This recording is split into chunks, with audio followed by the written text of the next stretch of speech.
Salut les enfants, bienvenue dans cette nouvelle leçon. Aujourd'hui, on va faire de l'orthographe et notre leçon, c'est les lettres que l'on n'entend pas. Je vais lire d'abord les phrases et je vous explique. Aujourd'hui est un grand jour. J'ai mis mon joli petit chapeau violet et je vais enfiler mes gants avant de sortir. Je ne veux pas arriver tard. Donc, observons ensemble les mots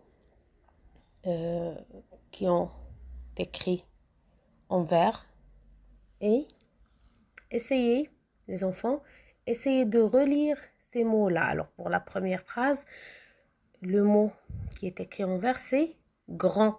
Alors, grand. J'ai mis mon joli petit. Le mot dans la deuxième phrase, c'est petit et aussi violet. Gant. Donc, petit, violet, gant. Et pour la troisième phrase, le mot en vert, c'est tard. Alors, je vous pose maintenant la question. Pour tous ces mots-là, est-ce qu'on prononce toutes les lettres?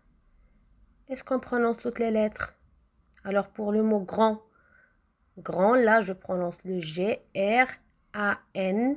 Et pour le D, pourquoi je ne prononce pas le D? Pourquoi je ne dis pas grande? Petit, petit. P, E, T, I. Et le T qui est à la fin, pourquoi je ne le prononce pas? Violet, la même chose, il y a un T à la fin que je ne prononce pas. Gant, je prononce ni le T, ni le S. Tard, je ne prononce pas le D. Alors, qu'est-ce que vous pensez? Alors, je vais essayer de recopier ces mots en bas et on va chercher la raison pour laquelle on ne prononce pas ces dernières ou bien ces lettres qui sont à la fin de ces mots. Alors, avant de répondre à cette question, on va se mettre d'accord sur quelque chose. Une lettre qu'on peut voir et qu'on ne prononce pas, ça s'appelle une lettre muette. Une lettre muette. Et dans ces mots-là que je vous ai recopiés, dans chaque mot, à la fin du mot, il y a une lettre muette. Donc maintenant, prenons le mot grand. Est-ce que vous pouvez me trouver un mot de la même famille? On a déjà fait ça, on a déjà parlé des mots de la même famille. Trouvez-moi un mot de la même famille. On peut dire par exemple grandeur.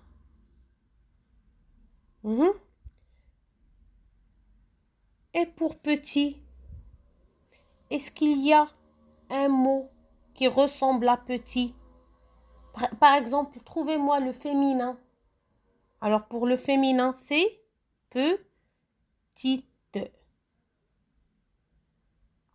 Violet maintenant. Violet. Un mot de la même famille ou un mot qui ressemble un tout petit peu à violet. Violette.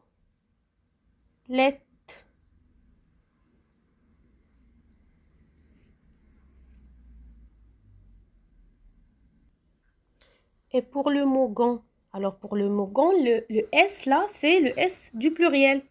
Alors, trouvez-moi un mot de la même famille.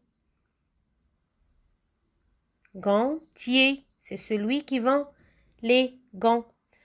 Et pour tard, un mot de la même famille, on peut par exemple dire tarder ou tardif. Donc, qu'est-ce que vous remarquez? Lorsqu'on a essayé de chercher des mots de la même famille, ces lettres muettes qu'on ne prononce pas à la fin de ces mots ne sont plus muettes. On les prononce.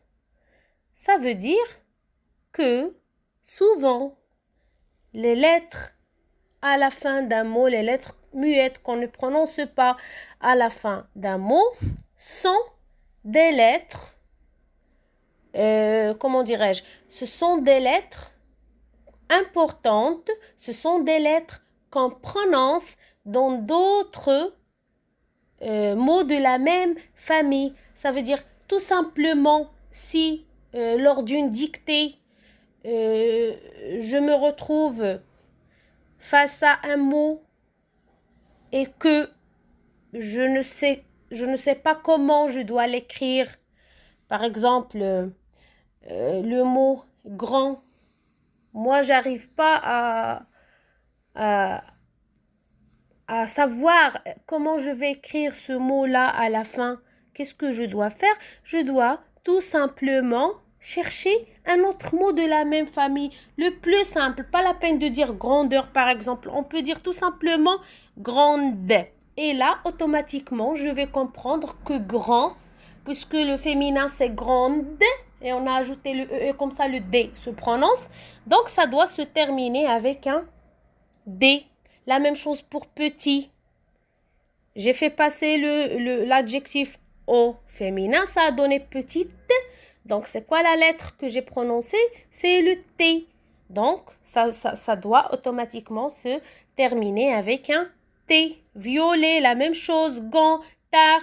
Alors maintenant, je vais essayer de vous donner quelques mots et vous allez deviner l'autre mot de la même famille va se terminer de quelle lettre? Voilà donc un renardeau. Le mot de la même famille, c'est le renard. À votre avis, ça se termine comment? Renard, ça se termine comment? Renardeau. R-E-N-A-R. Et on ajoute un D. Donc le mot renard s'écrit avec un D à la fin qui est une lettre muette. Donc voilà, à l'aide d'un mot de la même famille, j'ai pu retrouver la lettre muette d'un autre mot. La gourmandise maintenant. Et si on veut dire un gourmand, ça se terminera de quelle lettre? Avec quelle lettre?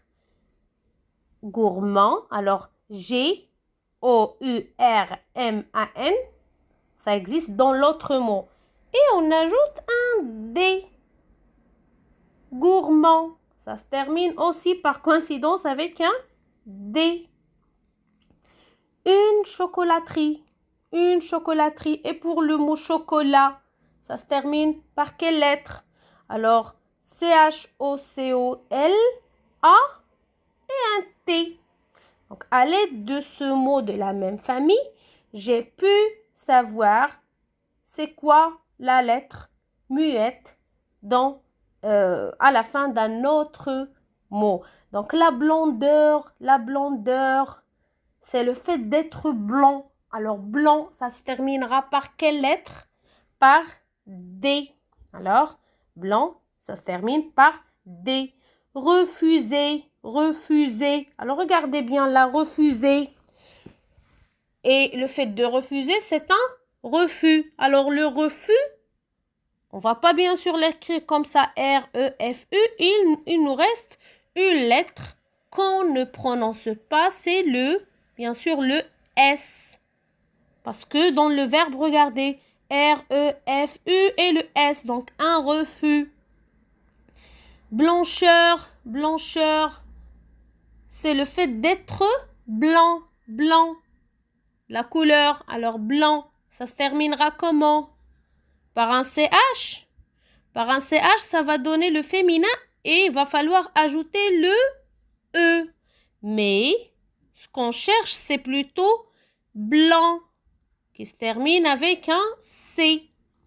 Un artiste, c'est celui qui pratique l'art. Alors l'art, c'est un mot qui se termine par, bien sûr, on ne va pas écrire art comme ça, A-R.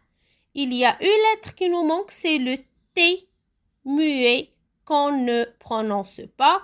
Alors voilà, à l'aide des mots de la même famille, on a pu trouver la lettre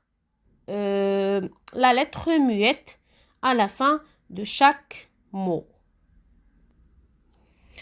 Alors là, on a travaillé à l'inverse pour trouver la lettre qui nous manque. Maintenant, je vais vous proposer par exemple pour le mot, pour l'adjectif gris. Alors, je ne vais pas écrire. Je vais vous laisser un petit moment pour réfléchir avant d'écrire. Alors, pour gris, comment je vais écrire gris? Cherchez un mot de la même famille. Cherchez par exemple le féminin. Alors, gris, le féminin, c'est grise. Grise. Alors, grise, il y a un. Donc, voilà, gris. Voilà ce que j'entends. Ce que j'entends, c'est gris, comme ça. Mais bien sûr, il y a une lettre muette que je n'ai pas écrite parce que je n'ai pas entendu. Donc, ça vous arrive comme ça lors d'une dictée. Alors là, j'essaie de vous apprendre comment trouvons-nous la lettre muette que la maîtresse, par exemple, ne va pas dicter. Alors, gris, automatiquement, je cherche le mot de la même famille ou un mot où je fais passer le mot au féminin, ça va donner grise. Alors, le S, voilà, gris, avec un S à la fin qu'on ne prononce pas. Profond maintenant, profond. Alors, profond, profond. Le féminin, c'est profonde. Ou un autre mot de la même famille, on peut par exemple dire profondeur. Donc, profondeur, le D. Donc, profond. Avec un D à la fin. Et voilà. Et bavard, bavard. Quelqu'un qui est bavard. Donc, quelqu'un qui est bavard, je cherche. Faites passer l'adjectif au féminin, ça va donner bavarde.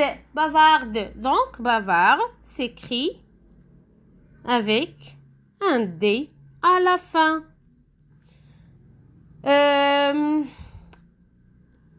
Surpris, surpris, surpris. Cherchez un autre mot. Comment je vais écrire surpris? Est-ce que je vais l'écrire comme ça? Surpris, non. Alors, il nous manque la lettre muette. Donc, cherchez un mot de la même famille. Surpris, c'est tout simplement surprise. Donc, c'est le S qui nous manque. Donc, voilà. Maintenant, je vais récapituler. J'espère que c'était clair. Donc, certains mots se terminent par des lettres que l'on voit, mais que l'on n'entend pas. Ce sont des lettres muettes. Un grand jour, le D, on le voit dans le mot, mais on ne le prononce pas. Un petit chapeau, le T à la fin de petit, on le voit, on l'écrit, mais on ne le prononce pas. Pour ne pas se tromper quand on écrit ces mots, on peut chercher des mots de la même famille. Comme par exemple tard, on cherche tardif, tardé. Et ça nous renseigne sur la lettre muette. Petit, petite, grand, grande ou grandeur. Mais il y a des exceptions. Comme par exemple un mot qui se termine par X.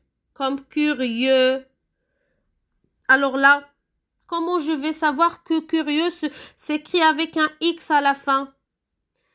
Alors là, si j'essaie par exemple de trouver le féminin, ça va donner curieuse. Alors là, comment je vais savoir? Alors si je réfléchis un tout petit peu, je vais trouver qu'on a vu dans la règle des genres, des noms et des adjectifs qu'un adjectif qui se termine avec X, on remplace le X par SE pour trouver le féminin. Qu'un adjectif masculin qui se termine avec X, ce X-là, du masculin, se transforme en un SE au féminin. Donc là, ça va nous aider à savoir peut-être la lettre muette d'un mot. Mais en tout cas, ça nécessite des exercices. Et comme ça, ça va être très facile de savoir la lettre muette à chaque fois. Donc voilà, c'était notre leçon d'aujourd'hui. J'espère que c'était clair. Et je vous revois dans l'explication de l'exercice.